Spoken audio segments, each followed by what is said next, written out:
Jadi kaum kasih kepada Allah Taala sudah menjadi kita. Marilah kita simak bersama-sama dan bersama beliau. Mudah-mudahan Allah memberikan keberkahan kepada kita semuanya. Waktu dan tempat kami persilahkan.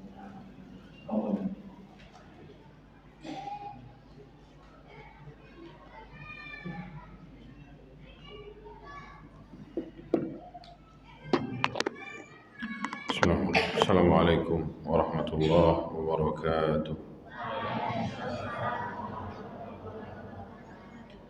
Innal hamdalillah nahmaduhu wa nasta'inuhu wa nastaghfiruh wa na'udzu billahi min shururi anfusina wa min sayyiati a'malina. Man yahdihillahu fala mudilla lahu wa man yudlil fala hadiya lahu. Asyhadu an la ilaha illallah wahdahu la syarika lahu وأشهد أن محمدًا عبده ورسوله صلى الله عليه وعلى آله وصحبه وسلم تسليما كثيرا أما بعد. Alhamdulillah, kita panjatkan puja dan puji syukur kita kepada Allah Subhanahu wa taala atas segala limpahan nikmat, rahmat dan karunia-Nya. Salawat serta salam tak lupa kita curahkan kepada Nabi kita Muhammad sallallahu alaihi wasallam dan juga kepada keluarga beliau, istri-istri beliau dan para pengikut beliau dengan baik sampai hari kiamat. Para jemaah yang dirahmati Allah, alhamdulillah Allah Subhanahu wa taala mudahkan ana untuk bisa datang ke tempat yang semoga Allah berkahi ini. Jarak yang jauh, ya cukup jauh ditempuh untuk sampai ke sini. Alhamdulillah Allah selamatkan dan Allah beri kemudahan bisa berjumpa sama adik-adik dan juga sama para jamaah yang lain juga. Pada hari ini kita mau bahas, mungkin bisa dibilang ini sebagai penafsir dari ayat Al-Quran yang Allah sebutkan di dalamnya terdapat banyak sifat-sifat hamba Allah yang oleh Allah dipuji. Ya, inilah hambaku, kata Allah, dan mereka lah yang nanti akan diberi rumah-rumah di surga. Ya, atas apa yang telah mereka laksanakan di atas muka bumi ini. Disebutlah sifat-sifatnya oleh Allah Subhanahu wa taala, ada beberapa sifat. Itu yang hari ini kita mau bahas, yaitu surat Al-Furqan dimulai dari ayat 63. Ya, yang ada handphone atau ada Al-Qur'an di handphonenya bisa dibuka. Surat Al-Furqan ayat 63. Ya.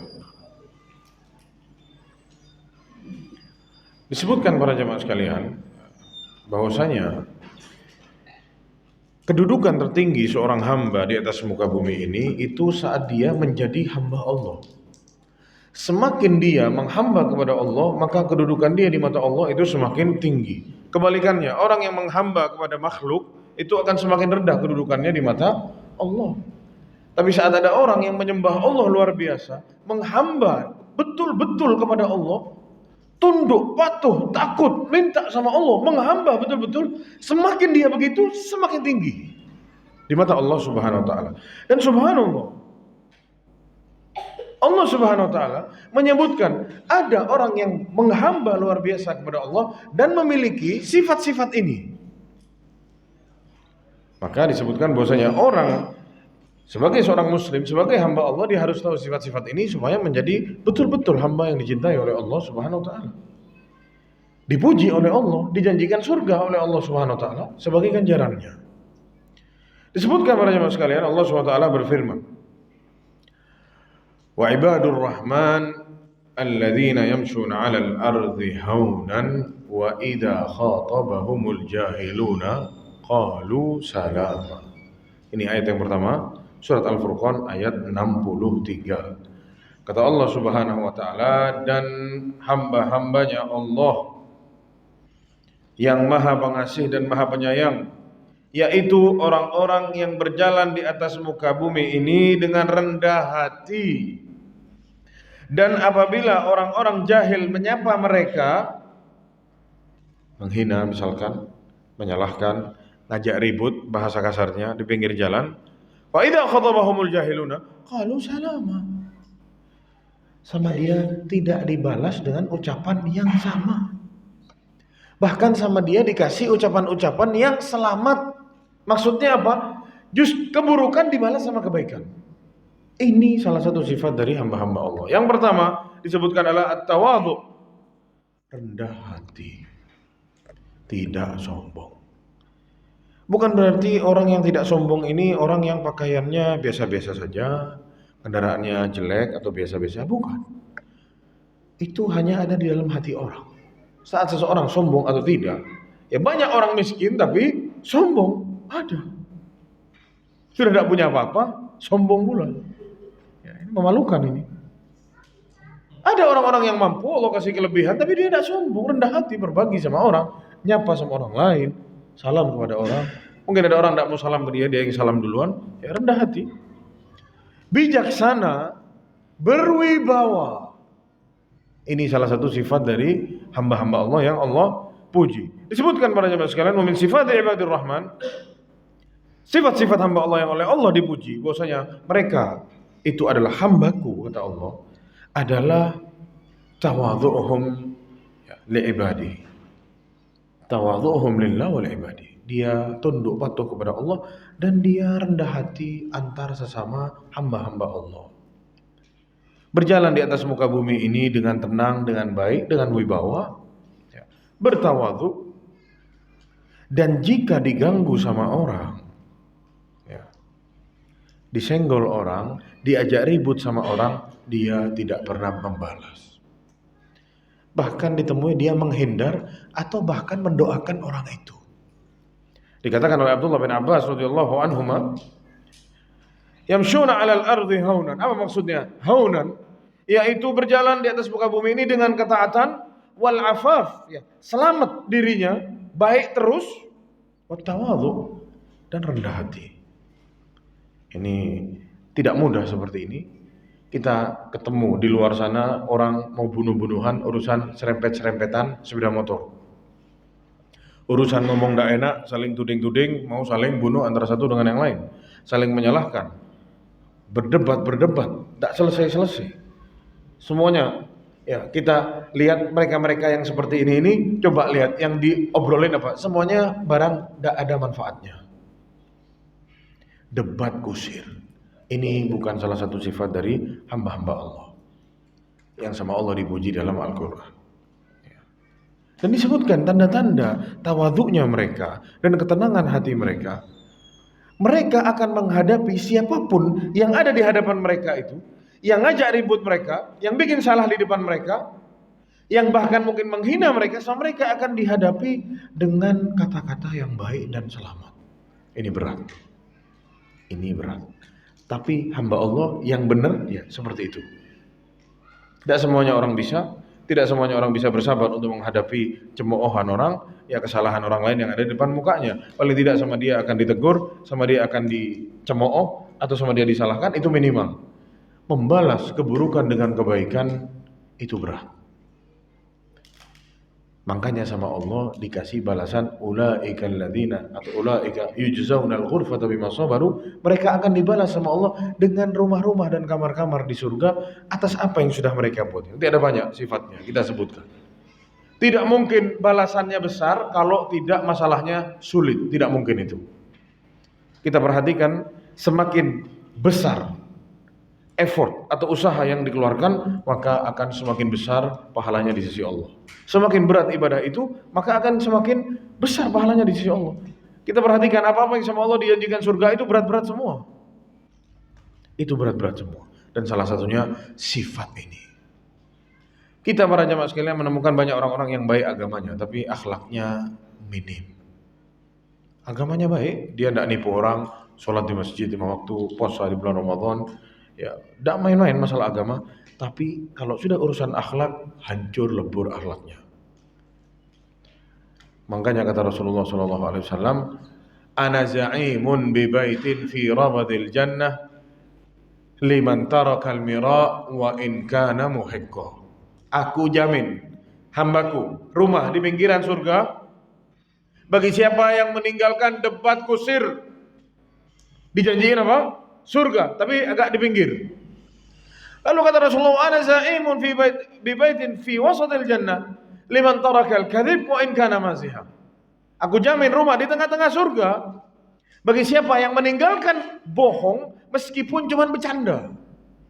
Bercanda dia, bohong. Siapa yang ninggalin itu? ana jamin rumah di tengah-tengah surga. Rasulullah yang bilang. Wa ana za'imun bi baitin fi a'lal jannah.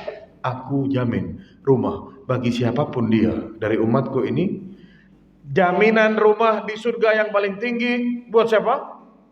Liman hasuna khuluquh, yang baik akhlaknya.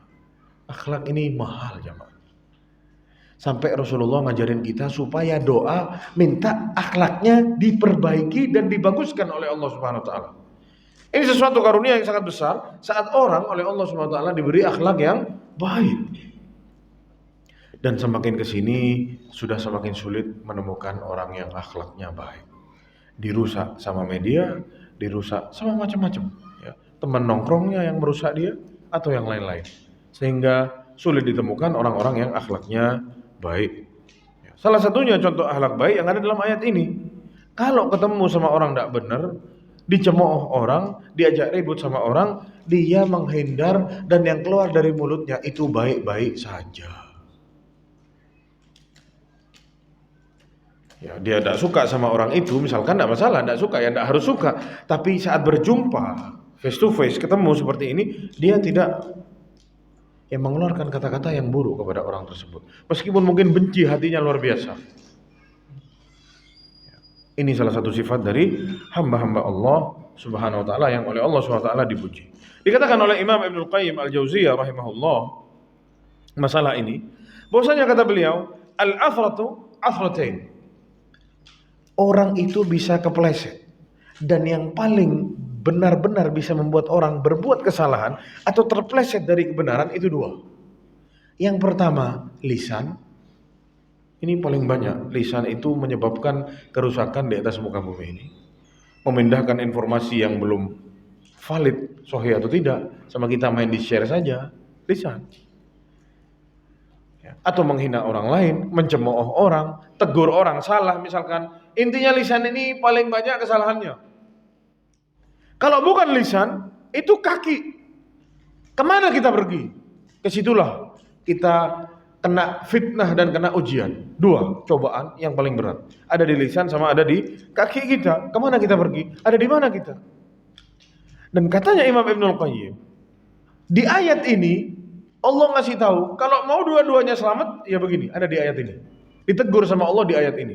Mau selamat, jalan yang benar, jangan sombong, jangan langkahkan kakimu ke tempat-tempat yang tidak-tidak, dan yang kalau berjalan yang berwibawa, bijaksana.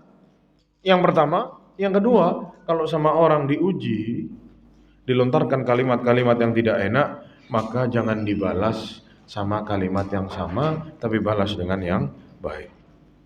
Ini erat sekali dengan akhlak seseorang. Makanya Rasulullah SAW ngajarin kita satu doa.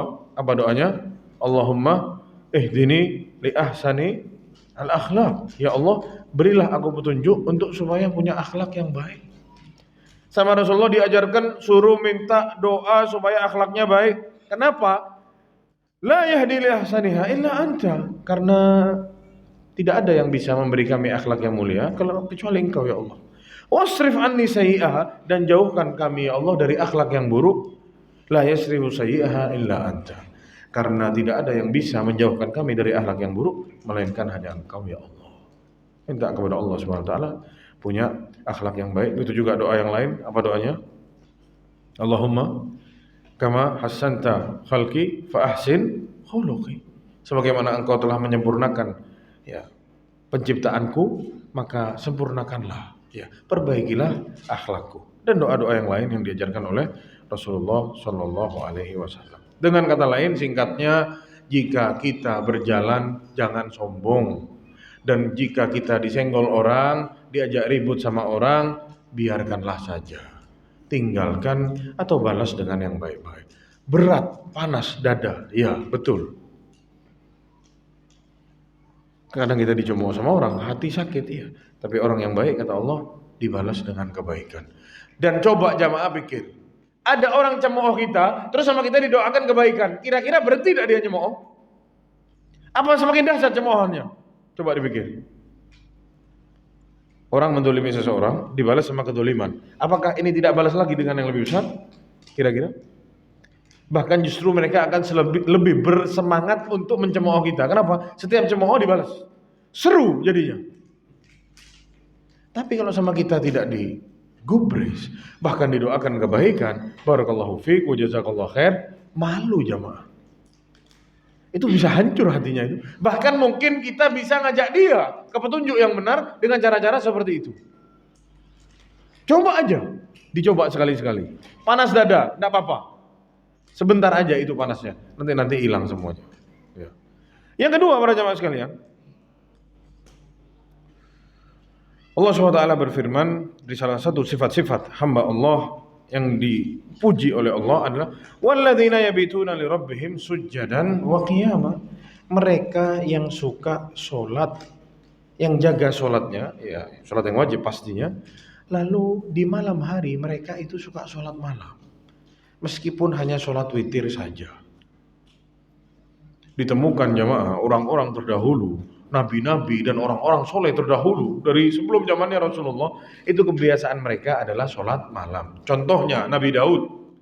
Apa kata Rasulullah? Sebaik-baik sholat adalah sholatnya Daud. Sebaik-baik puasa adalah puasanya Daud. Gimana sholatnya Nabi Daud? Ditanya sama para sahabat. Kata Rasulullah, kana yanamu nisfil lail. Dia sholat sampai atau dia tidur sampai setengah malam. Setelah itu tersisa sepertiga malam yang terakhir dia bangun. Yaqumu thuluthahu wa yanamu sudusahu. Maksudnya gimana? Malam itu para jamaah sekalian dibagi jadi 3.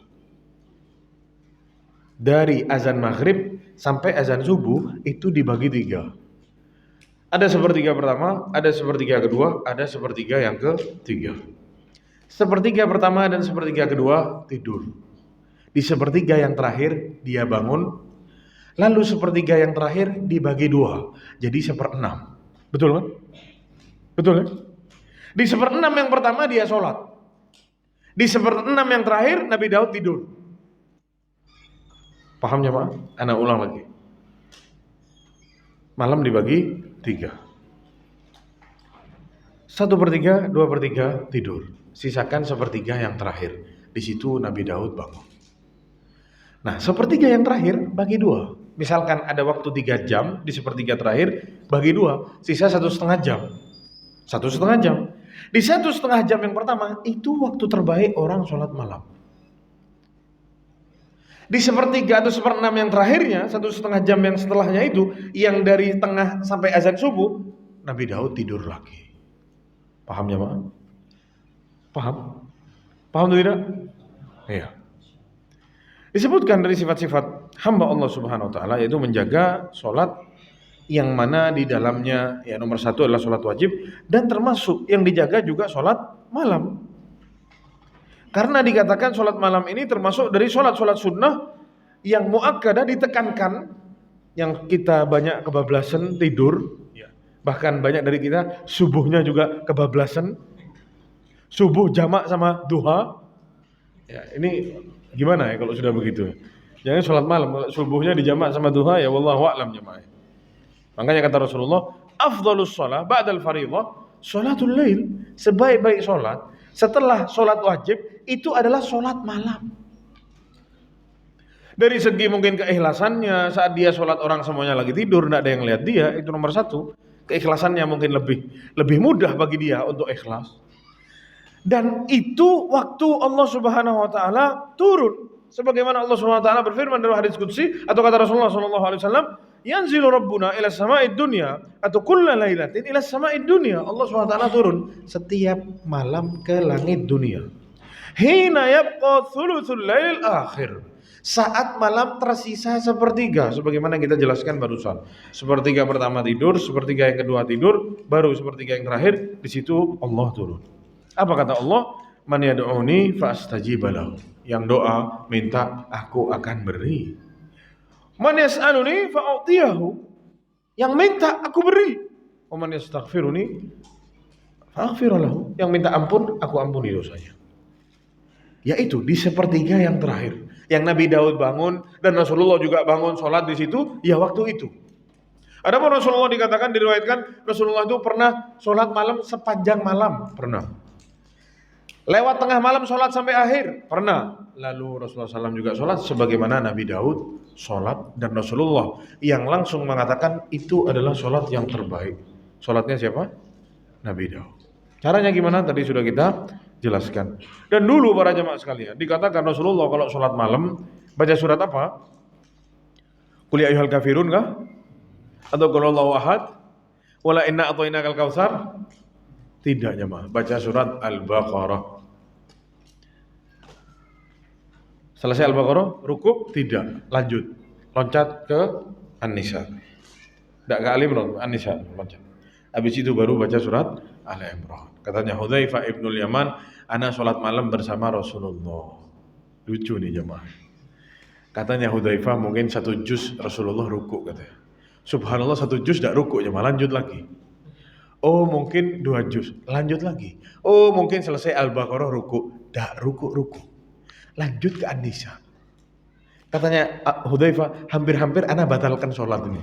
Tidak mampu jemaah. Sampai ditanya ke Rasulullah, ya Rasulullah, sholat malam sampai bengkak sepanjang itu, mau ngapain? Kamu sama Allah sudah diampuni dosanya. Dosa yang akan datang sama yang berlalu sudah diampuni, ngapain? Jawabannya, afala akunu abdan syakur. Tidak bolehkah aku menjadi hamba yang bersyukur? Oh. Bersyukurnya sholat malam jemaah. Kalau kita bersyukur, alhamdulillah selesai sudah ya. Sudah dianggap sebagai bersyukur. Subhanallah. Ya, di mana kita, mereka itu di mana? Loh Ustaz itu kan Nabi. Loh iya, mau niru siapa? Mau niru Fir'aun kita? Mau niru Abu Jahal? Ya niru Nabi, niru sahabat. Ali bin Abi Thalib radhiyallahu anhu ditemui sama rakyatnya, malam-malam tidak tidur, sholat. Ditunggu sama rakyatnya. Penasaran, ditanya. Ya Amirul Mukminin, shamun bin nahar, wa saharun bil lail, wa ta'abun fima baina dzalik. Wahai Ali bin Abi Thalib, Amirul Mukminin, kami lihat engkau puasa di siang hari, ngurus umat puasa. Wa saharun bil lail, malam-malam kau pun tidak tidur. Wa ta'abun fima baina dzalik, capek ngurus umat, tidak istirahat. Gimana kata umat? Apa kata Ali bin Abi Thalib? Kenapa anak kok sholat malam panjang? Seakan-akan tidak capek? Takut kata Ali bin Abi Thalib. Safarul akhirati tawil. Safar ke negeri akhirat itu masih panjang kata Ali bin Abi Thalib. Jangan dipikir mati terus selesai. Belum, masih panjang.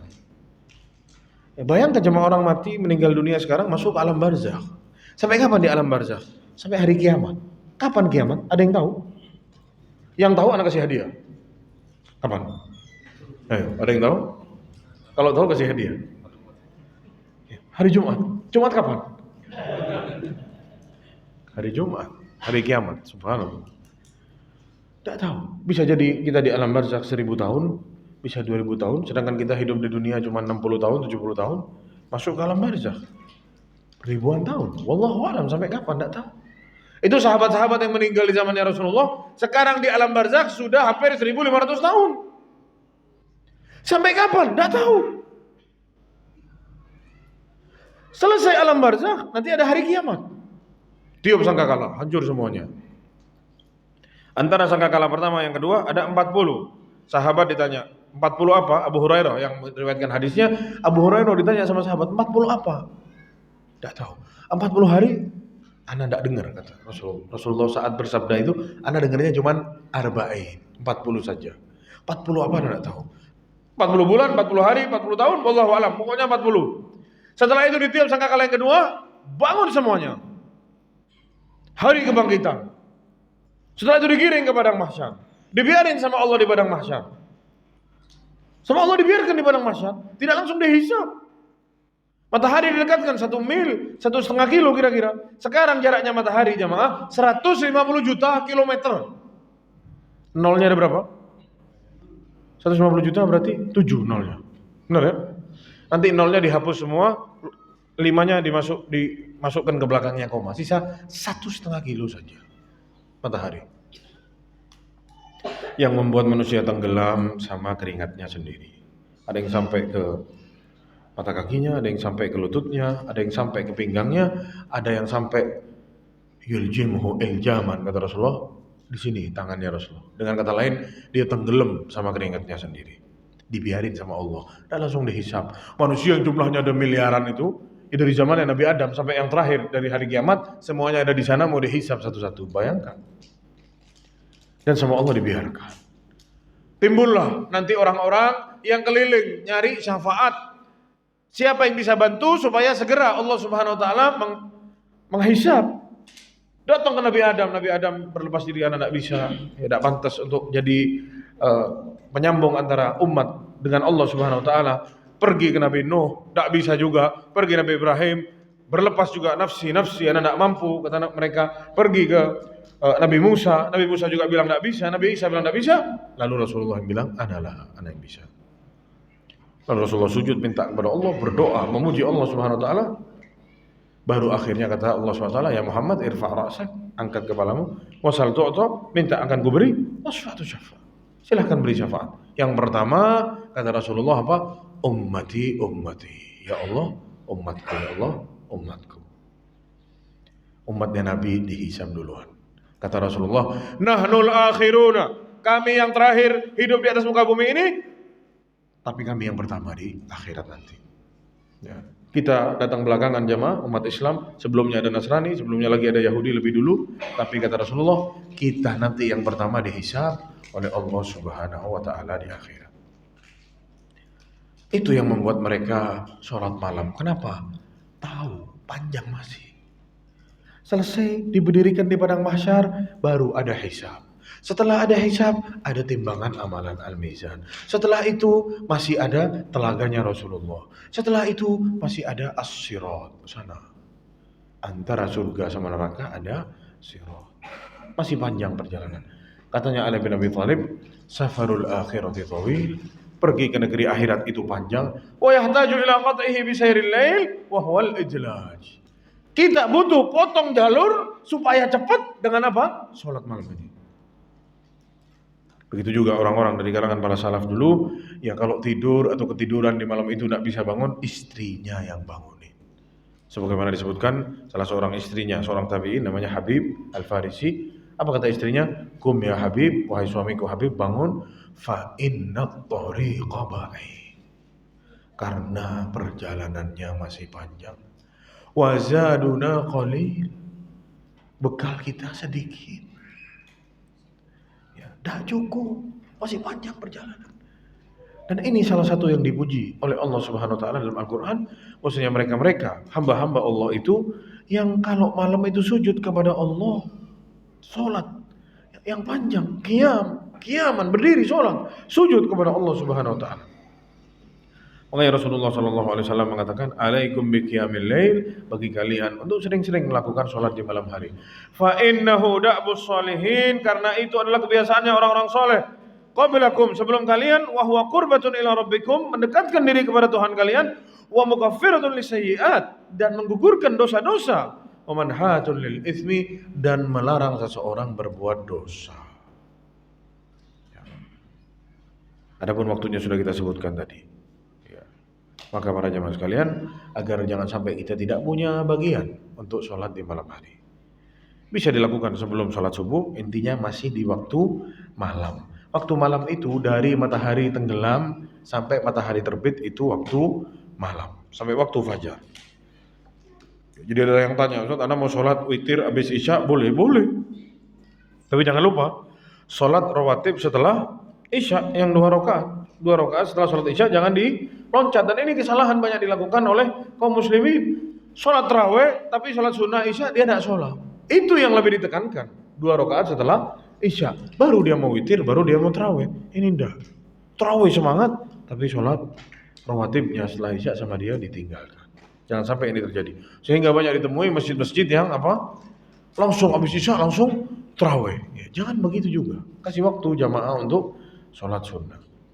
Yang selanjutnya para jamaah sekalian, yang ketiga adalah orang-orang yang dipuji oleh Allah adalah orang-orang yang selalu takut kepada Allah dan mengingat neraka pada dirinya.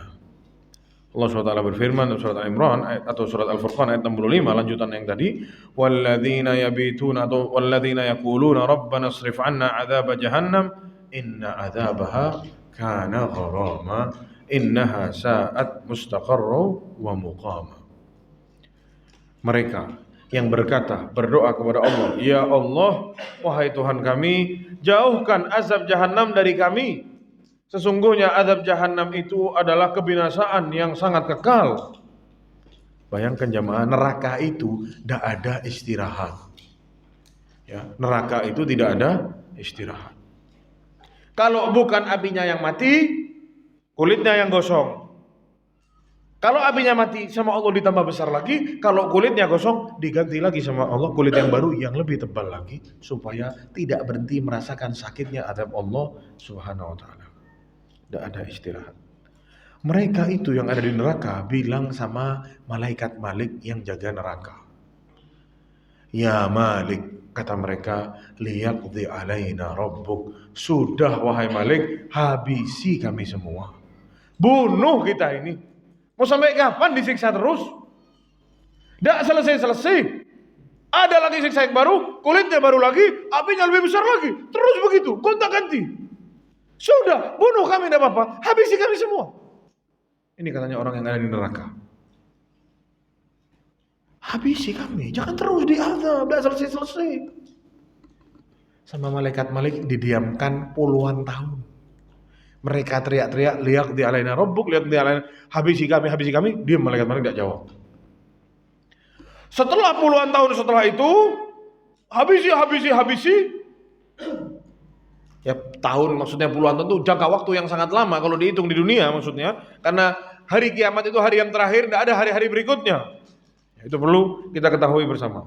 Hari kiamat itu yang terakhir, yaumul akhir. Tidak ada hari lagi setelah itu. Tapi maksudnya bertahun-tahun, maksudnya dari saking lamanya waktunya didiamkan sama Imam Malik. Kalau ada di muka bumi ini mungkin puluhan tahun lamanya, baru setelah itu dijawab sama Malik. Apa kata Imam Malik? Atau katanya malaikat Malik? Innakum makithu, tempat kalian di sini. Habisi kami terus setiap hari sampai lama, waktu yang sangat dahsyat lamanya. Sekali jawab, kalian di sini.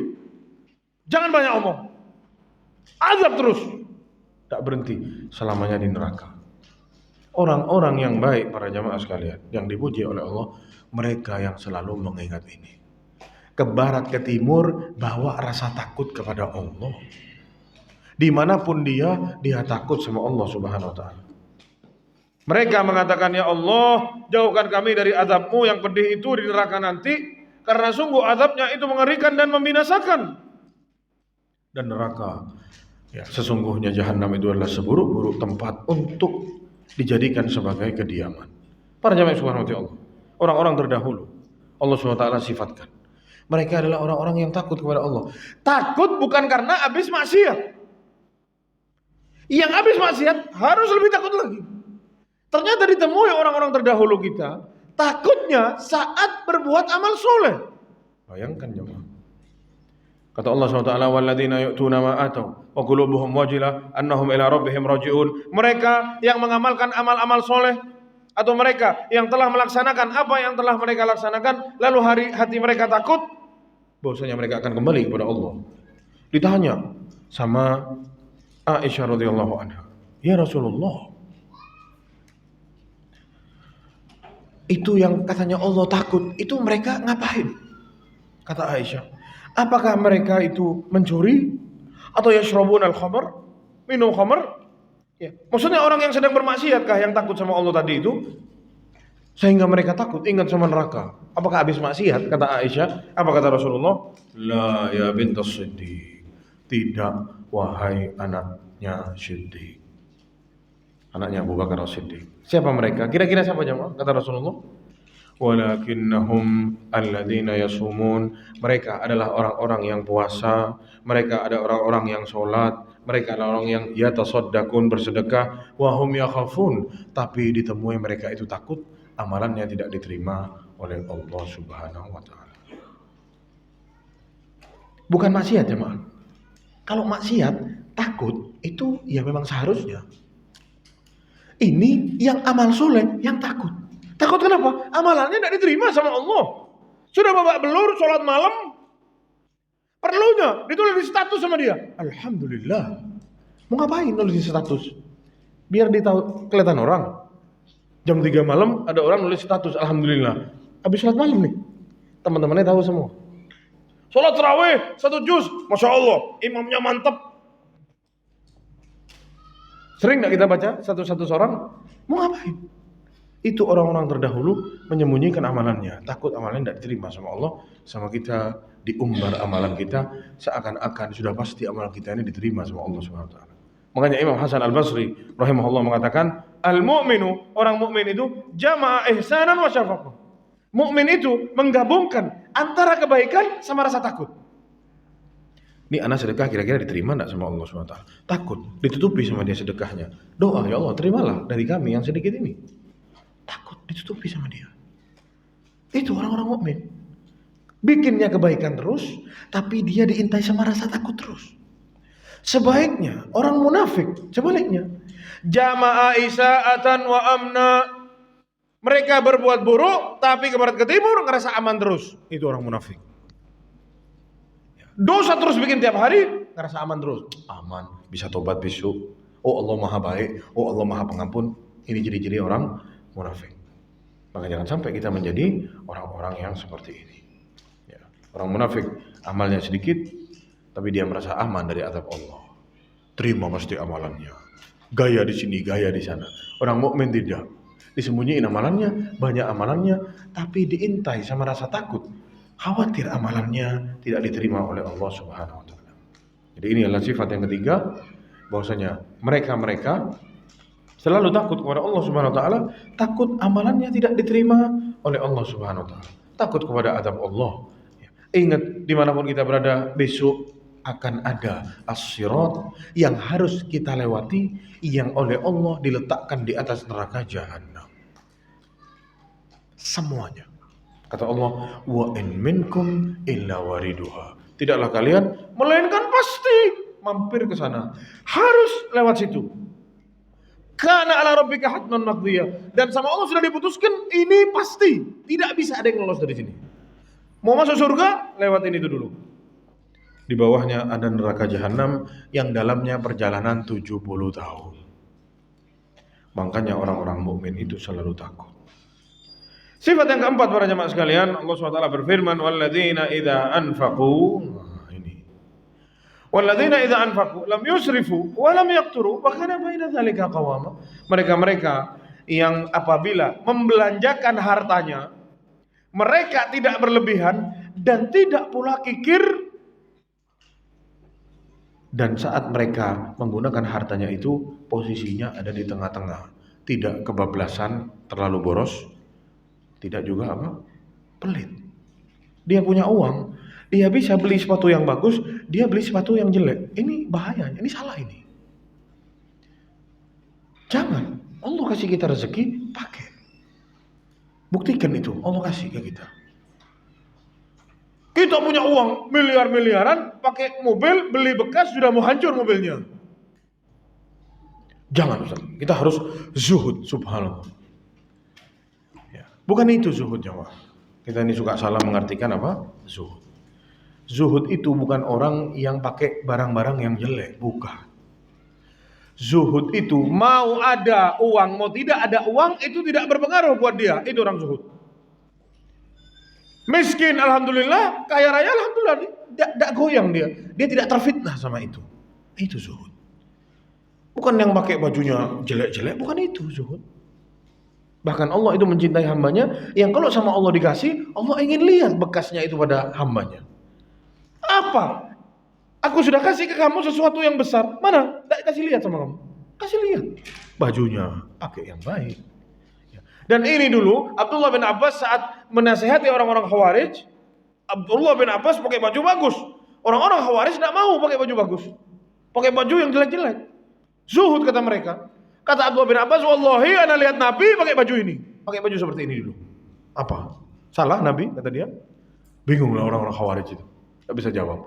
Akhirnya ribuan orang tobat. Karena dinasihati sama Abdullah bin Abbas. Tapi sebagian yang lain tetap tidak mau bertobat dari pemahaman yang salah. Anda lihat sendiri. Nabi pakai baju kayak gini. Sama bahannya. Anda tiru Nabi. Gimana? Apakah Nabi salah? Kata Abdullah bin Abbas. Diam mereka. Tak bisa jawab. Bukti bahwasanya jangan dipikir Nabi kita ya cumbang camping begitu. Tidak jamaah. Kalau kita sama Allah dikasih, kasih lihat. Sama Allah dikasih lebih, pakai yang bagus. Asal jangan terus kita pakai yang bagus, terus kita hina orang lain. Terus kita sombong. Nah, bukan itu zuhud, bukan. Mau pakai HP biasa, mau pakai HP bagus, gayanya sama aja. Nah, itu. Bukan sama aja sama-sama sombong, ya bukan. Tapi sama aja, seakan-akan biasa aja. Aduh, cuman HP ini biasa aja. Alhamdulillah Allah kasih rezeki. Santai.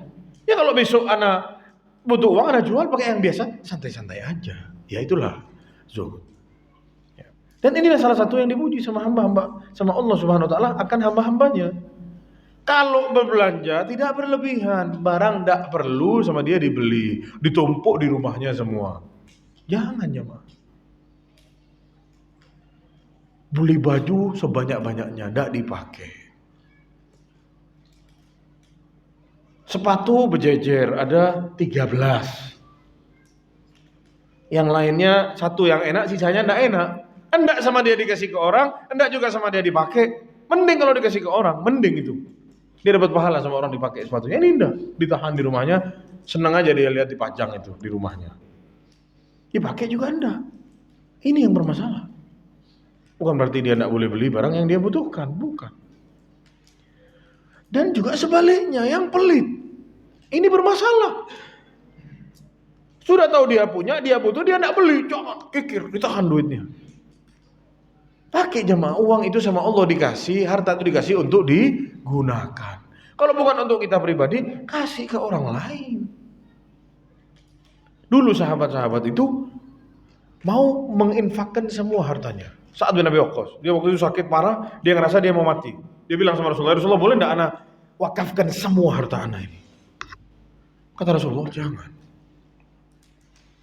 Sungguh kamu tinggalkan anak cucumu, ya ahli warismu itu pegang uang itu lebih baik daripada mereka ya minta-minta sama orang nanti, jangan. Kalaupun sama kamu mau dikasih banyak, kasih sepertiga. Betul itu kasih sudah sepertiga itu sudah banyak. Kasih, infakkan sepertiga hartamu. Ya dari sini ulama bilang kalau mau wasiatkan harta itu sepertiga, ya maksimal, tidak boleh lebih dari sepertiga. Dan itu pun sepertiga bukan untuk ahli waris. Yang mau dibahas di sini para jemaah sekalian, intinya kita ada di tengah-tengah. Tidak pelit dan juga tidak boros. Kita sering tertipu sama diskon. Barang tidak perlu diskon. Beli, lagi diskon. Kenapa kok beli? Lagi diskon katanya. Mau ngapain beli lagi diskon? Butuh enggak? Tidak butuh, ada apa beli? Kalau kita butuh meskipun tidak diskon, beli, tidak masalah. Tidak masalah itu. Kita butuh.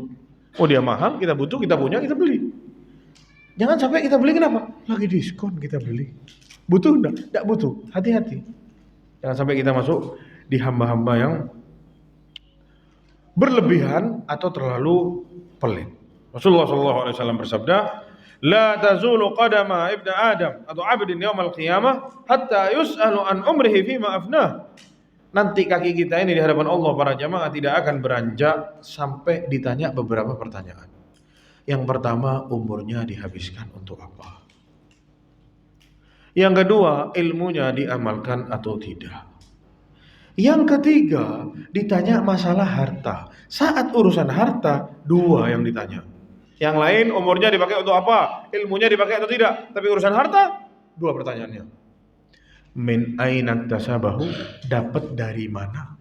Wa fima anfaqahu, dan dipakai untuk apa?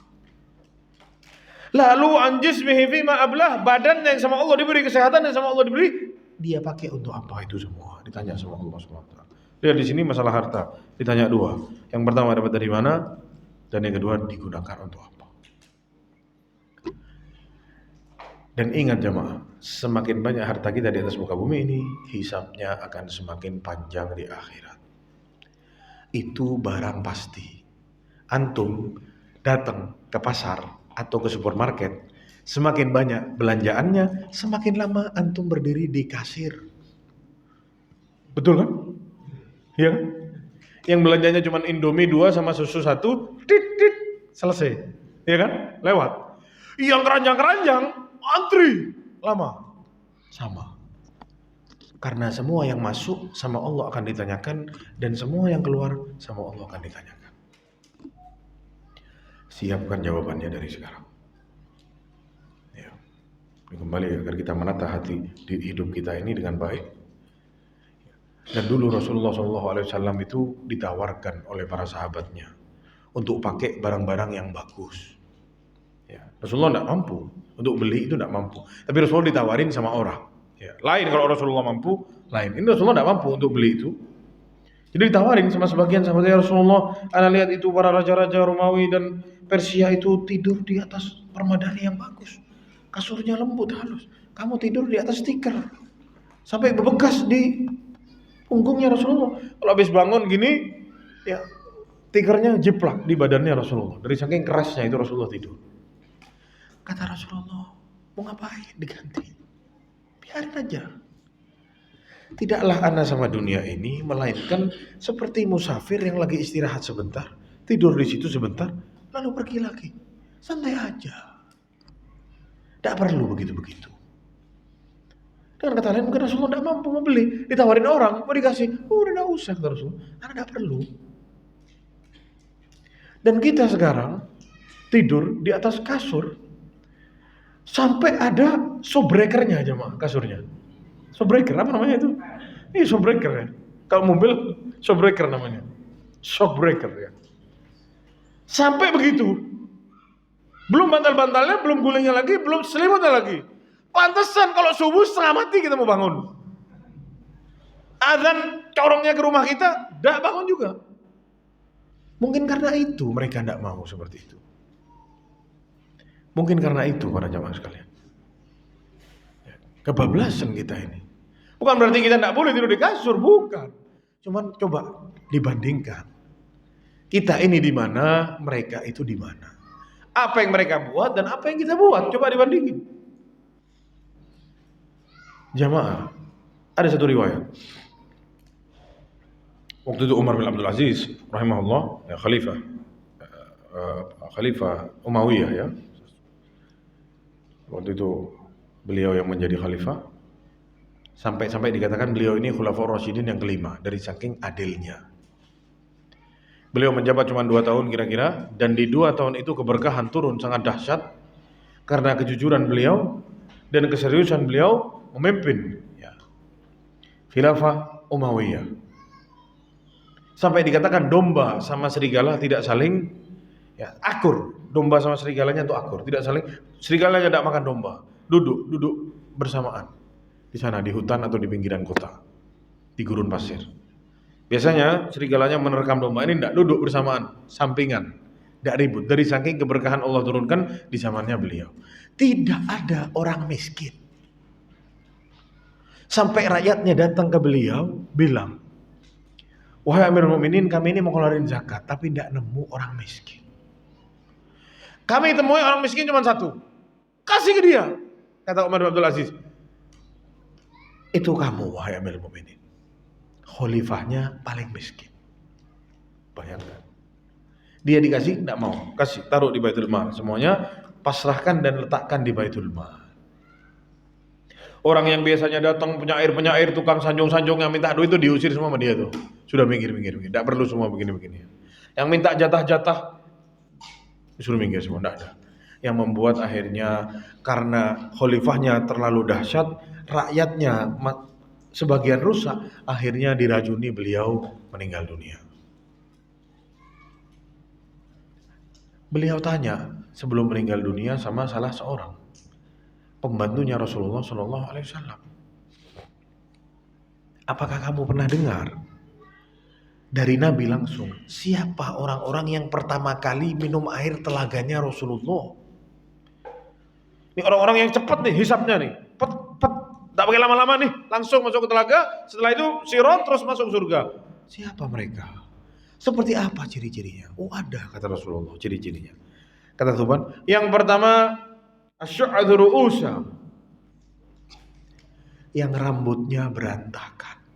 Dari saking miskinnya, jarang mandi, tinggal di pinggir jalan, tidak punya tempat tinggal. Itu ciri-ciri yang pertama. Yang kedua ciri-cirinya ad-durusu thiyaba, yang pakaiannya kotor, cuman punya 1 baju.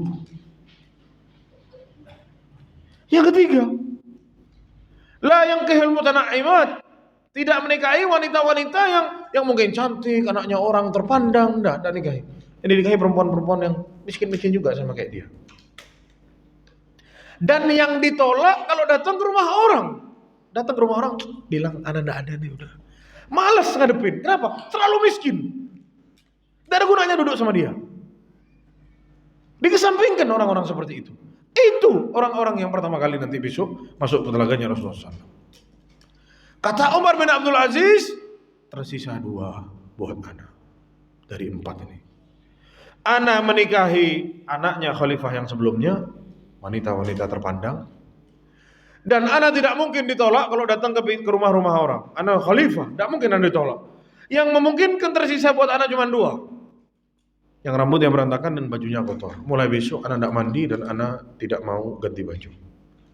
Bukan berarti kita harus seperti itu. Tapi ini usaha beliau karena beliau tidak mau lama-lama. Beliau tidak mau lama-lama. Hidup ini cuma sebentar, ana mau cuma sebentar aja. Terus langsung masuk semuanya dan selesai. Itu jalan yang beliau pilih. Karena beliau tahu harta yang sama Allah dikasih ke kita ini ujian. Miskin juga ujian. Sama. Kalaupun disuruh pilih yang mana? Ana pilih yang miskin aja. Lebih cepat soalnya. Namun kita sekarang yang ada di sini, kalau suruh pilih mana? Pilih cobaan kaya saja, Ustaz. Tak apa-apa. Dan itu pilihan hidup kita para jemaah sekalian. Dan ini kembali lagi kepada harta kita. Kita harus memanajemen harta ini dengan baik.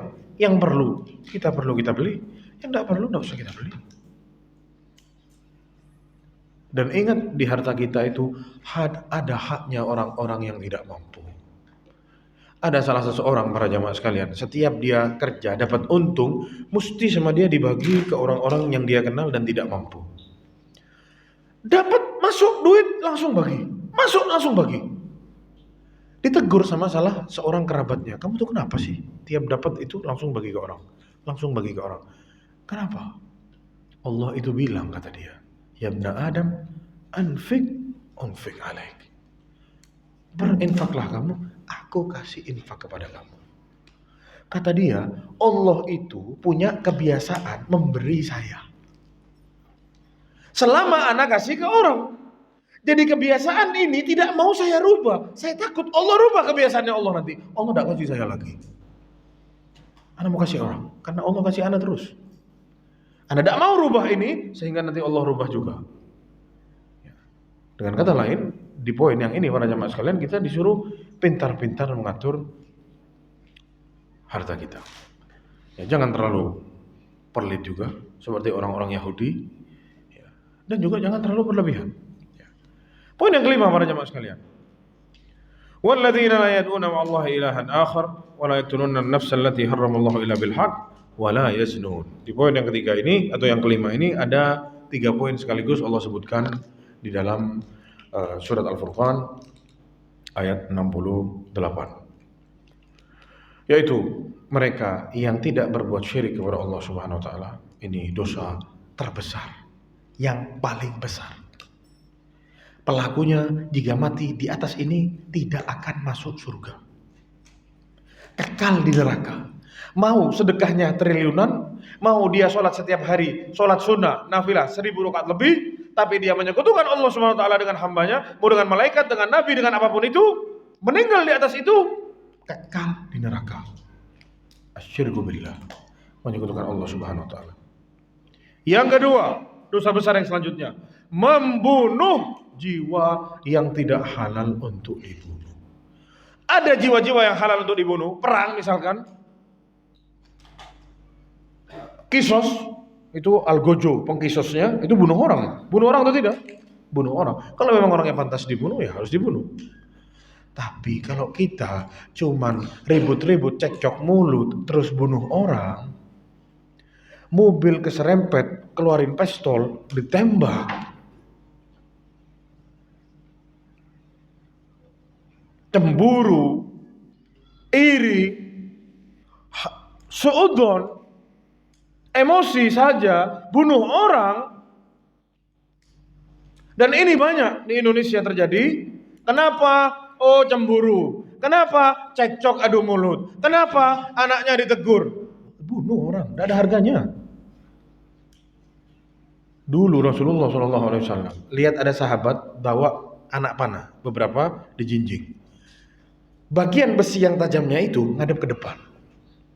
Jadi dijinjing sama dia begini, jalan dia di pinggir jalan, bagian yang tajam-tajamnya ngadep ke depan. Kata Rasulullah, kasih tahu orang itu, yang tajamnya ngadepin ke belakang, yang tajamnya yang dipegang. Bagaimana Islam jaga? Jangan ada darah kaum muslimin yang tertumpah, jangan. Sampai cara megang anak panah dikasih tahu sama Nabi, suruh yang benar pegangnya, yang tajamnya ngadepin ke belakang atau yang tajamnya yang dia pegang, supaya tidak melukai seorang muslim. Sekarang harga diri atau darahnya seorang muslim mungkin dibilang sebagian orang tidak ada harganya. Tauran, pakai parang sepanjang-panjangnya, pakai celurit yang besar itu, terus dia bangga sudah bunuh orang. Allahu Akbar. Dia berbangga sudah bunuh orang. Oh hebat, mati sekian orang. Tawuran antar pelajar. Tidak ada harganya nyawa seorang muslim. Ingat para jamaah sekalian. La zawalud dunya, kata Rasulullah, ahwanu ala Allah. Sungguh hancurnya muka bumi ini lebih ringan di sisi Allah daripada terbunuhnya satu jiwa seorang muslim. Ini bumi ini hancur semua jamaah, itu tidak apa-apa di sisi Allah. Lebih rendah daripada terbunuhnya salah seorang muslim dengan cara yang tidak benar.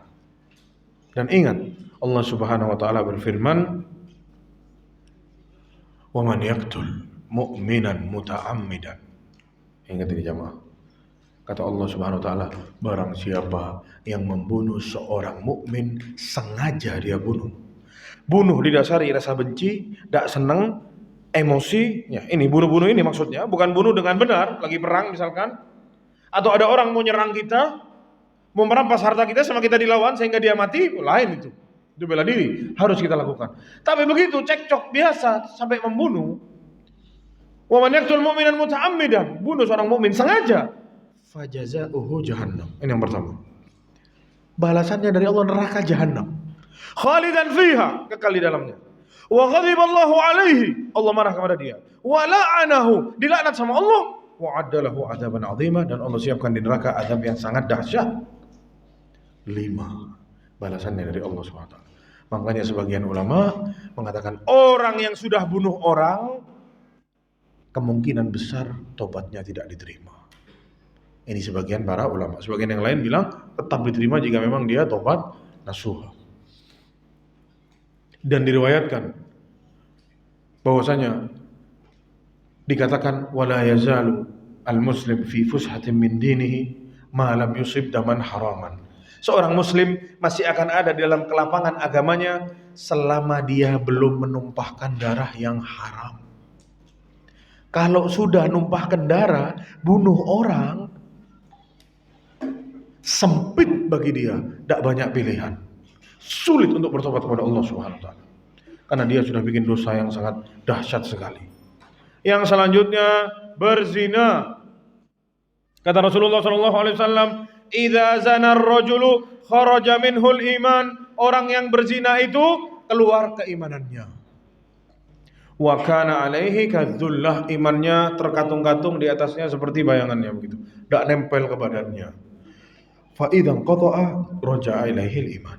Kalau dia berlepas diri, meninggalkan perzinahan itu, kembali keimanannya ke badannya. Dengan kata lain, kalau dia lagi zina terus mati, dia dikatakan berzina tidak di atas iman, dicabut imannya oleh Allah Subhanahu wa taala. 3 sifat ini perbuatan yang sangat dahsyat dosanya di sisi Allah Subhanahu wa taala.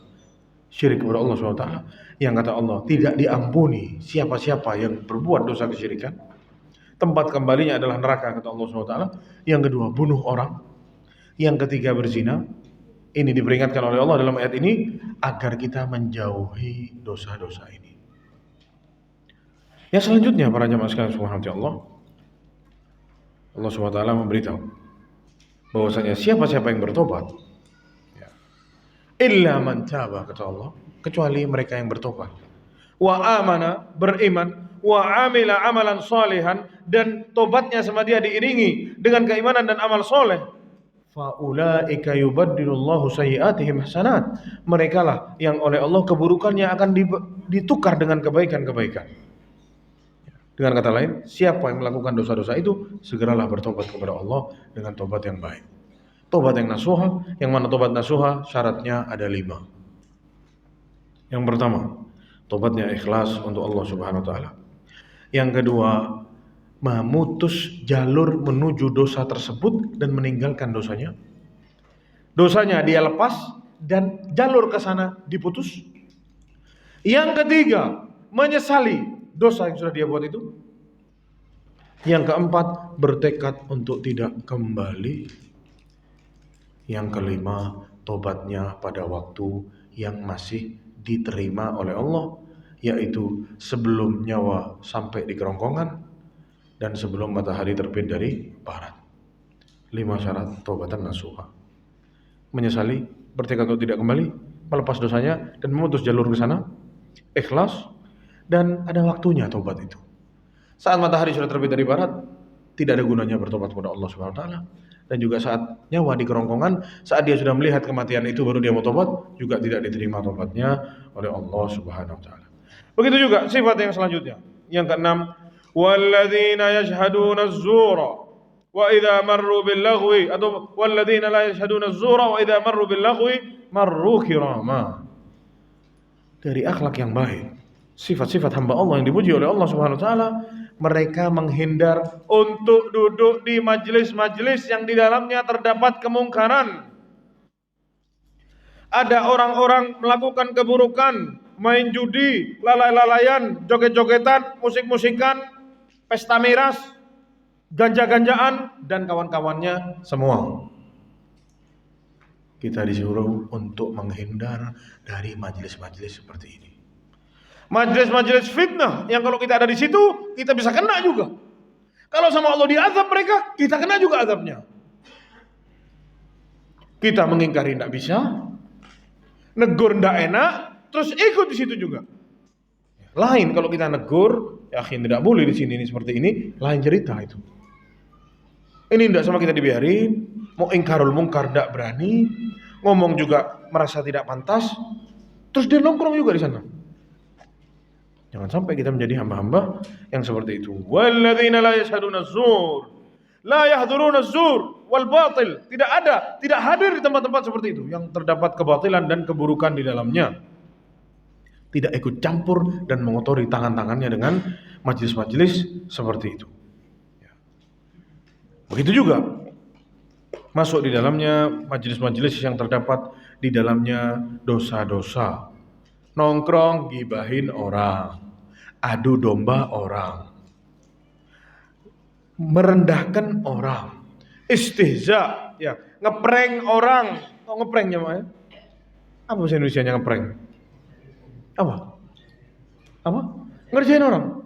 Ada ngerjain yang bukan nakut-nakuti ya. Yang prank ini sepertinya nakut-nakuti ya, kayak gitu. Ada yang ngerjainnya bentuknya menghina, sukri ya. Dia ngerjain orang supaya ya orang ini bingung atau apa, tidak sampai ke titik orang ini merasa takut gitu. Ini ada yang sampai ke titik dia takut. Ya. Atau di dalamnya diumbar kebohongan, musik-musikan, nonton kemungkaran, kekejian dan yang lain-lain, layar tancap, drama-drama dan lain-lain. Pokoknya dalamnya ada maksiat, jangan kita ada di sana. Begitu juga hadir di majelis-majelis orang-orang yang terkenal kesesatannya. Orang liberal, kita nongkrong di situ, dengerin dia ngomong. Allah enggak ada. Oh ini begini, oh itu begitu, nyesatin orang. Enggak boleh kita hadir di sana. Masuk juga di dalamnya hari-hari besar orang-orang musyrik. Musim-musim di mana mereka semua berpesta, kita tidak boleh ikut-ikut di situ juga. Dan contoh-contoh yang lain. Di mana ada kemungkaran, di situ tidak pantas seorang yang baik, muslimnya, agama dan akhlaknya baik ada di sana, tidak pantas dia di sana.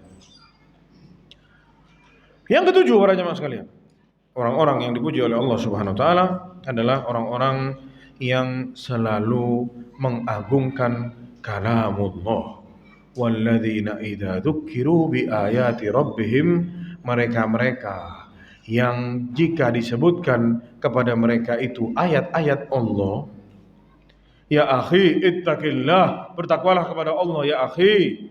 Allah Subhanahu wa taala mengharamkan ini ya akhi, terus dia tunduk dan takut, itulah sifat hamba yang baik. Bukan terus melonjak. Jangan sok suci ente, ndak usah ikut campur urusan ana, yang masuk neraka ana bukan ente. Seringkah kita dengar seperti itu jemaah? Kalau ada orang ditegur, ya, ndak usah ikut-ikut. Ana yang masuk neraka, bukan ente. Subhanallah. Ini bukan sifat hamba Allah yang baik. Yang baik itu yang kalau diingatkan kebaikan, sami'na wa ta'na, tunduk, patuh, takut, terutama disampaikan kepada dia ayat-ayat Allah Subhanahu wa taala.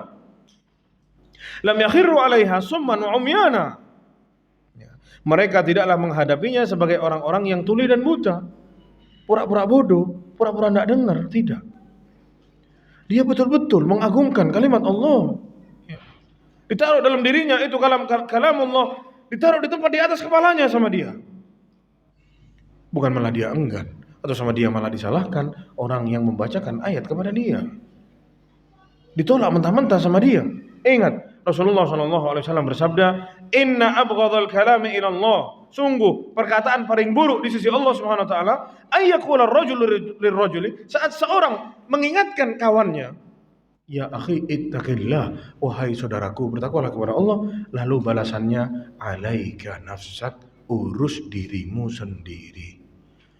Ini omongan seperti ini omongan yang paling dibenci oleh Allah Subhanahu wa taala. Diingatkan, ittaqillah, bertakwalah kepada Allah, takutlah sama Allah, urus dirimu sendiri. Ini omongan paling dibenci oleh Allah Subhanahu wa taala. Yang kedelapan para jamaah sekalian, orang-orang yang dipuji oleh Allah Subhanahu wa taala adalah orang-orang yang selalu menjaga doa-doanya. Tidaklah lewat satu waktu atau suatu hari melainkan dia banyak memanjatkan doa kepada Allah Subhanahu wa taala. Sebagaimana Allah SWT berfirman, walladzina yaquluna rabbana hab lana min azwajina wa dhurriyyatina qurrata a'yun waj'alna lil muttaqina imama, dan orang-orang yang berkata, ya Allah, anugerahkanlah kepada kami istri-istri kami dan juga keturunan kami sebagai penyenang hati, penyejuk mata kami, dan jadikanlah kami imam bagi orang-orang yang bertakwa. Dengan kata lain, orang yang dipuji oleh Allah adalah orang yang sering berdoa kepada Allah Subhanahu wa taala. Dikit-dikit berdoa kepada Allah, ya Allah. Dikit-dikit berdoa kepada Allah. Sebagaimana Rasulullah dan nabi-nabi terdahulu. Qala Rabbi unsurni bima kadzabun, kata Nabi Nuh, ya Allah tolonglah kami dari kedustaan mereka itu. Jauhkanlah kami ya Allah dari mereka, dari dustanya mereka dan kekufuran mereka. Minta sama Allah semuanya. Sama mereka diminta kepada Allah Subhanahu wa taala. Bukan datang ke kuburan minta sama kuburan. Ustaz, kalau sama orang soleh kan tidak apa-apa. Betul. Tawassul, minta tolong berdoa kepada orang soleh tidak apa-apa. Tapi kita doa dong. Kita juga doa. Bukan minta doa ke orang soleh, kitanya tidak doa. Bukan seperti itu. Kita doa juga. Minta tolong doa sama orang soleh, tidak masalah. Karena itu yang diajarkan sama Rasulullah. Wa idza sa'alta fas'alillah, minta sama Allah. Wa idza ista'anta fasta'in billah, minta sesuatu, minta pertolongan dari Allah Subhanahu wa taala, minta kepada Allah. Dan itu yang diajarkan Rasulullah sallallahu alaihi wasallam. Jaga doanya. Maka tidak mungkin seorang hamba bisa jadi hamba yang baik melainkan dia harus meniru Rasulullah, yang mana Rasulullah menjaga betul doanya. Hatinya semuanya terpaut kepada Allah Subhanahu wa taala dan selalu terdepan, ada apa-apa Allah yang dia andalkan. Jangan jamaah sama kita Allah ini ditaruh sebagai cadangan.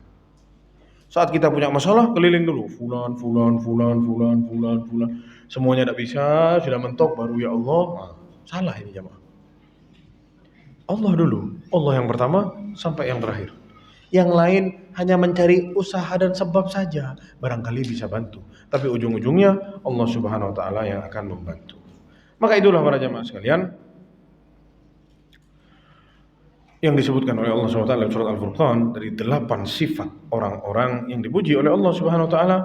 Ya, kata Allah, ulaika yujzaunal ghurfata bima sabaru, mereka lah adalah orang-orang yang akan dibalas dengan kedudukan yang tinggi kelak di surga atas kesabaran yang mereka hadapi di atas muka bumi ini, dan mereka nanti akan disambut dengan penghormatan dan ucapan yang baik kelak di surga. Dibalas sama Allah SWT nanti di surga balasannya. Di dunia hidup susah jamaah, mungkin kita mau makan susah, mungkin ada yang dicemooh setiap hari sama orang, dia terus bersabar. Tapi yakinlah balasannya akan Allah berikan nanti pada waktunya. Wallahu a'lam bishawab. Ini yang bisa saya sampaikan. Lebihnya mohon maaf. Wassallallahu ala Muhammad wa ala alihi wa sahbihi wasallam. Jika ada yang ditanyakan, silakan. Waalaikumsalam.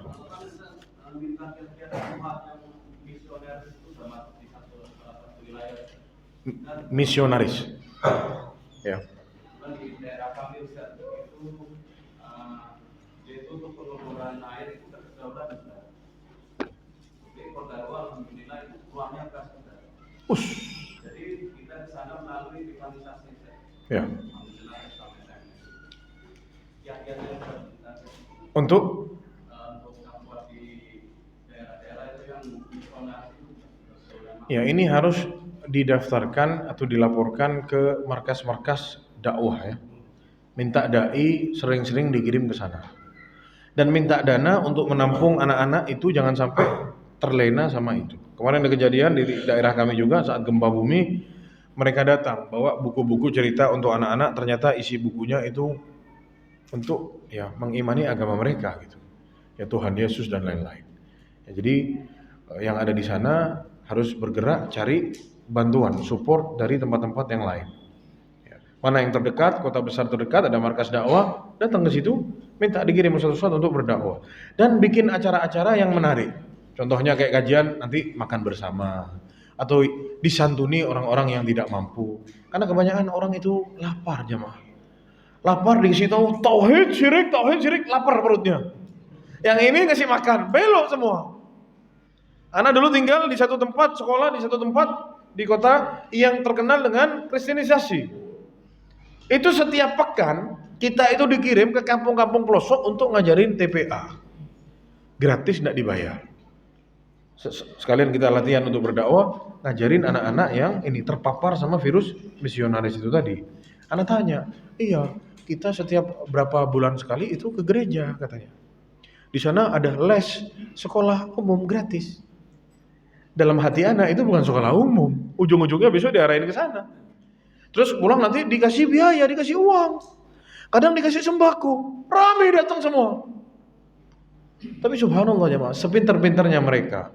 Jadi atasannya nanti itu dari negeri kafir itu datang, itu nyuruh kumpulin hasil dakwahnya selama ini. Kan karena uang mereka gelontorkan, mereka ingin lihat hasilnya. Suruh dikumpulin semua hasil dakwahnya. Dari yang paling tua ibu-ibu sampai yang paling kecil. Subhanallah disuruh tanya, mana di sini yang paling tua? Ada ibu-ibu berdiri. Saya berapa umurnya? Hampir 80 tahun sudah yang hadir di sana. Apa cita-citanya dalam hidup yang belum tercapai? Katanya ibunya naik haji. Ya, jadi gagal dakwahnya ya selama ini. Ya. Tapi tidak sedikit yang terbawa ya. Di sekolah mereka digratisin. Yang kaum muslimin juga harus bahu-membahu menghadapi ini. Tidak bisa sendiri-sendiri. Tidak bisa sok-sok jagoan semuanya. Oh anak yang bisa, tidak bisa. Semuanya harus bersinergi, semuanya harus sama-sama jalan. Antum harus minta bantu ke markas-markas dakwah yang ada. Ya, minta bantuan dana, minta bantuan tenaga untuk mengajar di sana, terutama mengajar masalah fondasi-fondasi agama Islam ini. Urusan tauhid, urusan akidah yang benar, terus jauhi kesyirikan dan kekufuran, ini harus terus ada dan disuapin ke mereka-mereka itu. Jadi saat ada serangan mereka bisa membantah. Terutama untuk disampaikan kita Fadlul Islam. Itu oleh Syekh Muhammad Abdul Wahab rahimahullah, itu membahas masalah keutamaan agama Islam dan rasa setiap muslim harus mempelajari buku itu. Wallahu a'lam bishawab. Itu yang bisa saya jawab. Silakan.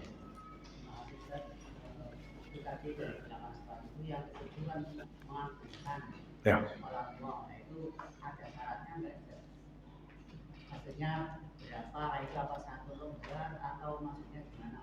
Bukan satu lembar, dua lembar. Al-Quran itu tebel loh. Apapun yang datang dari situ sama kita harus ditaruh di atas kepala. Tidak boleh kita Saat diingatkan orang terus sama kita ditampik seperti itu tidak boleh. Karena orang yang dipuji oleh Allah, yang kalau diingatkan sama ayat Allah, diterima sama dia. Bukan ditolak, apapun ayatnya. Bukan hanya kita terima sebagian saja yang lain tidak mau diterima, bukan seperti itu. Terima semua. Apa yang disampaikan ke kita ayat Allah, kita harus terima itu.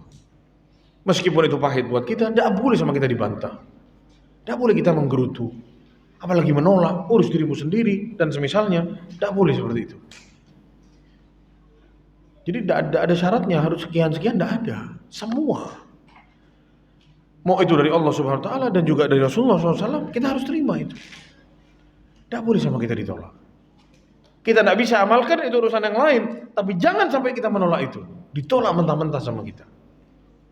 Mungkin tegurannya kurang enak sehingga kita menolak, tapi cobalah kita jadi orang yang sabar. Ditegur orang mungkin yang negurnya itu cinta sama kita tapi caranya salah, kita maafkan ya. Di lain hari nanti kasih tahu kalau negur saya jangan kayak gitu kemarin ya. Karena tahu niatmu baik tapi caranya salah. Sampaikan baik-baik seperti itu. Wallahu a'lam bishawab. Nah.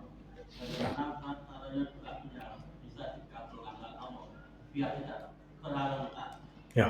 Yang kedua, kalau mimpi bisa ditampil enggak? Ya. Hukumnya apa? Pokoknya juga benar. Ya. Terima kasih. Ya, pertanyaan yang kedua dulu, Ana jawab. Tidak semua mimpi itu ada artinya. Tapi ada beberapa mimpi yang mungkin ada artinya dan harus orang yang betul-betul ahli. Itu pun hasilnya tidak 100% benar. Tidak selalu pasti benar. Karena mimpi yang selalu benar itu berarti antum nabi, Pak. Salah satu tanda nabi itu mimpinya nyata. Ya. Jadi kalau mimpi-mimpi kita ini sudah terkontaminasi, kita banyak dosa, kita punya kesalahan. Jadi kadang mimpinya itu adghathu ahlam, ya. Mimpi yang tidak ada mananya, begitu aja. Mimpi jatuh dari atas pesawat. Oh, tiba-tiba bangun. Pernah enggak? Iya. Apa artinya? Enggak ada. Ya itulah, diganggu sama setan. Ya banyak kita ini mimpi itu serem-serem itu datangnya dari setan. Kadang lupa baca doa, mau tidur dan yang lain-lain. Jadi tidak semuanya ada maknanya. Meskipun ada beberapa yang ulama jelaskan ada maknanya, kayak mimpi ular besar atau warna hitam misalkan itu berbau sihir, ada yang nyihir kita misalkan, atau kena mata orang, yang ahli yang bisa. Tapi itu bukan satu pasti sebagai dalil sebagaimana kepastian dari Al-Quran dan Sunnah, tidak. Ya. Itu yang pertama. Yang kedua, banyak hal-hal yang menghalangi doa kita. Yang pertama, apa yang masuk ke mulut ini. Kalau yang masuk ke mulut ini tidak jelas, barang haram. Sebagaimana dalam hadis, ya, asy'atha aghbar. Kata Rasulullah SAW, itu orang sudah babak belur, safar, sudah musafir, berantakan semua, angkat tangan lagi. Ini semuanya tanda-tanda diijabahnya doa ini. Orang lagi musafir, doanya diterima, kata Rasulullah SAW. Terus orang yang kalau doa angkat tangan, minta sama Allah. Itu salah satu adabnya berdoa. Sudah dipasang semua sama dia, apa-apa yang dapat mengabulkan doa. Sama dia sudah dipraktekkan semua, tapi apa kata Rasulullah? Wa mat'amuhu haram. Yang dimakan haram. Wa malbasuhu haram. Pakaiannya dapat dari barang haram. Wa ghudhiya bil haram. Dikasih gizi badannya sama yang haram. Apa kata Rasulullah? Fa anna yustajabu lahu. Gimana doanya bisa diterima? Ini yang pertama. Yang kedua yang menghalangi doa kita adalah maksiat. Jangan sampai kita doa terus sama kita diiringi sama maksiat. Akan semakin lama doa itu dikabulkan oleh Allah Subhanahu wa taala. Wallahu a'lam bishawab. Diborong, Pak ya? Kalau misalnya kita memperoleh hadiah dari perusahaan itu gimana? Ya, kalau Bapak nasabah bank itu tidak boleh Bapak terima. Ya, nasabah tiba-tiba dikasih. Nasabah? Iya, maksudnya bukan nasabah. Oh, nasabah ya. Iya, jangan diterima. Kasih ke yang lain. Kan kita kalau terima gaji kan dari bank. Kalau gaji ya Bapak ambil, tapi hadiahnya jangan. Kasih ke yang lain aja. Tapi kan orang lain nggak apa-apa ya. Tidak apa-apa kasih. Dan jangan berniat sedekah juga. Kasih ke orang lain. Sedekah dari Anda, jangan. Udah. Yang selanjutnya? Silakan. Assalamualaikum warahmatullahi wabarakatuh. Salam. Mengenai harta, kalau surat Al-Fajr kan ayat yang 19 kan bahwa sekarang kamu memakan harta warisan dengan cara mencampurkan yang halal. Surat apa? Al-Fajr. Al-Fajr. Ya, dibaca ayat aslinya? Iya.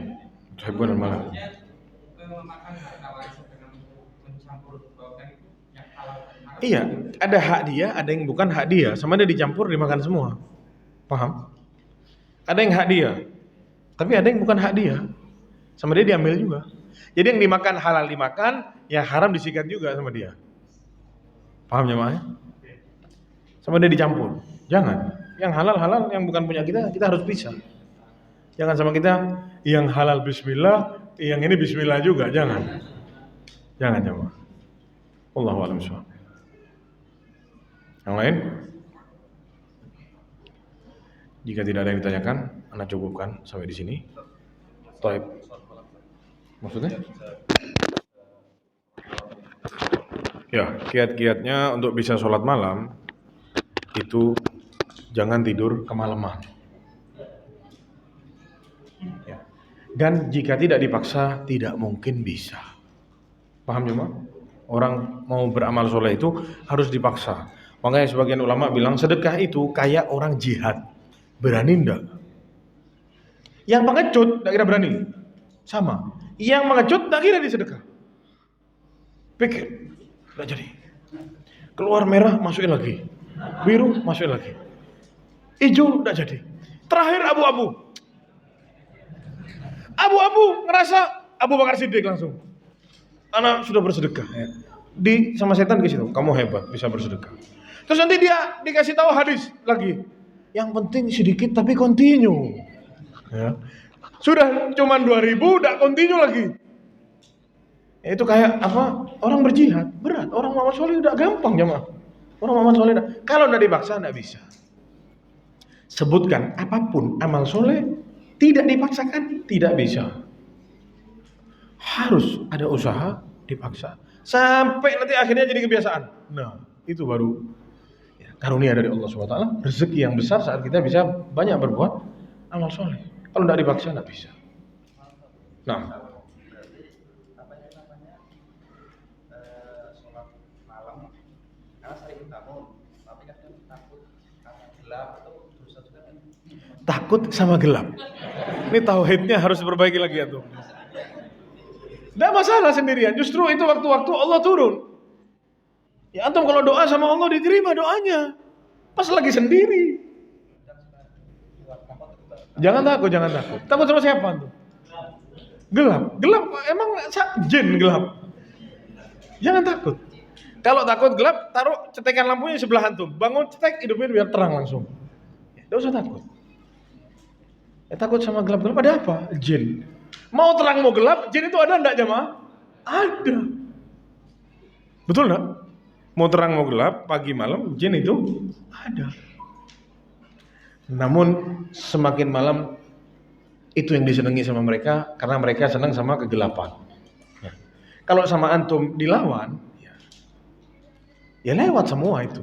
Semakin antum takut, semakin antum dikerjain. Mereka kalau sama kita ditakuti, mereka semakin besar. Tapi kalau sama kita mereka tidak ditakuti, mereka kerdil, hina. Jangan takut kita sama gitu-gitu. Ada suara-suara, datengin suaranya. Ngapain? Ganggu-ganggu. Kabur semuanya mah. Kalau ada suara, diam semuanya, enggak usah keluar. Tambah gerondrang, tambah parah suaranya. Tambah dikerjain orang. Jangan takut. Allahu a'lam bishawab. Antum tega sholat witir 1 kali aja. 3 ya, minimal 3 sholat witir. 1 boleh, tapi kayak gimana ya? Kok kayak pelit amat kita ya? Ya 1 enggak salah. Gini jemaah, kita malas sholat, jangan ditinggal sholatnya. Kita boleh lagi sholat sambil duduk, enggak apa-apa. Sholat sunnah itu, kita kalau capek, lagi malas, sholat duduk, enggak masalah. Malas baca yang panjang, baca yang pendek. Intinya jangan ditinggal. Karena udah ditinggal sekali, besok ditinggal lagi. Besoknya sudah selesai. Lagi semangat-semangatnya baca yang panjang-panjang. Lagi males. Terkadang futur itu datang, bukan ditinggal, bukan. Diperingan sholatnya. Diringankan sholatnya. Sudah sholatnya diringankan masih agak malas, duduk. Tidak apa-apa, orang sholat sunnah duduk itu tidak masalah kalau capek. Ini usaha mereka orang-orang terdahulu supaya tidak meninggalkan hal-hal seperti ini. Karena kalau sudah ditinggal sekali bolong, besoknya bolong lagi, bisa habis itu selesai sudah.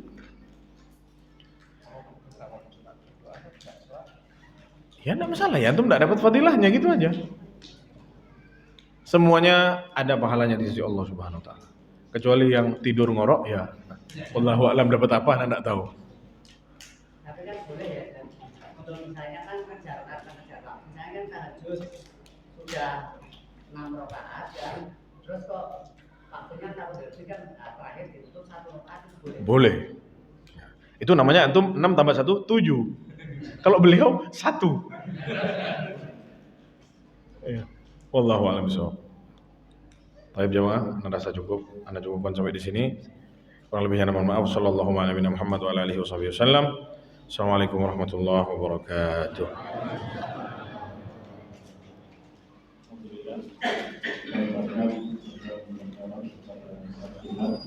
Mudah-mudahan apa yang beliau sampaikan